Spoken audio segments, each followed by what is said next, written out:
तब उन्होंने बताया ये उत्तम तीर्थ है जिसका नाम है नर्मदेति विख्यातम पाप पर्वत दारुणम। ये जो नर्मदा का कथा सुन लेता है,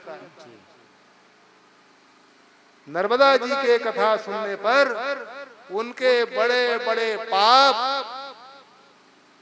और पाप रूपी पर्वत क्षण भर में समाप्त हो जाता है। इसलिए तो पूज्य गुरुदेव भगवान नर्मदा किनारा कभी नहीं छोड़ा।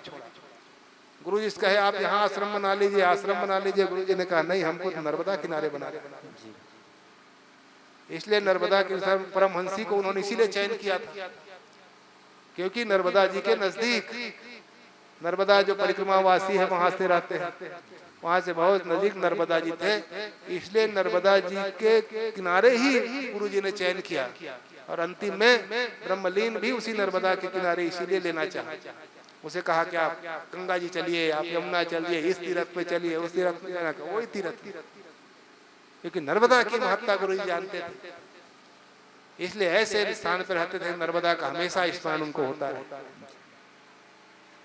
तो नर्मदा जी की महत्ता उन्होंने बताया कि नर्मदेति विख्यातम, नर्मदा नाम से विख्यात है जो भगवान के शरीर से प्रकट हुआ है।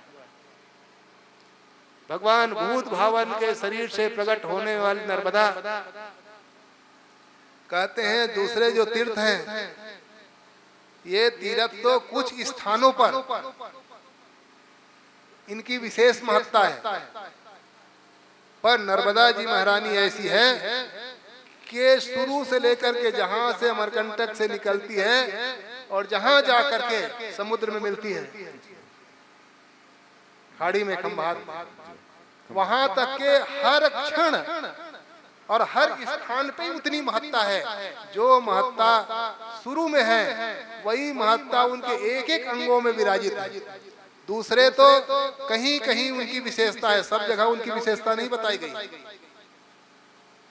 पर नर्मदा जी ऐसी है कि उद्गम से लेकर के लय पर्यंत आप जहां स्नान कर लोगे वहीं वो वही फल प्रदान करेगी जो उद्गम में प्रदान करती है। एक एक कण कण को शंकर बनाते हुए चलती है नर्मदा जी महारानी। ऐसा वो नर्मदा की विशेषता है। ये नर्मदा की जो कथा सुन लेता है, नर्मदा सरिताम श्रेष्ठा सर्व प्राप प्रणाशिनी तार्ये सर्वभूतानि स्थावराणि चराणि च। और केवल मनुष्यों को तारती ऐसे नहीं है, तार्ये सर्वभूतानि, जितने भूत हैं या भूत से बने हुए जो जीव हैं वो सब का तारण करने वाली नर्मदा महारानी। इसलिए जो तपस्या करने वाले तपस्वी हैं वो तपस्वी नर्मदा के किनारे आते हैं। रेवा तटे तपः कुर्यात् मरणम जाह्नवी तटे, ऐसे लोग कहते हैं। अगर तपस्या करना है तो किसके किनारे? का नर्मदा जी के किनारे। बहुत जल्दी सिद्धि मिलती है। इसलिए नर्मदा जो परिक्रमा करता है वो उसको जरूर नर्मदा जी का दर्शन होता ही है। किसी न किसी रूप में भगवती नर्मदा उनको दर्शन देगी ही, ये तय है। जो भी परिक्रमा करे, जो परिक्रमावासी हैं उसको नर्मदा जी का दर्शन मिलता ही है। अब वो न पहचाने अलग विषय है, बहुत लोग तो पहचान लेते हैं। नर्मदा जी इतनी सरलता से बहुत जल्दी सिद्धि प्रदान करने वाली भगवती नर्मदा महारानी।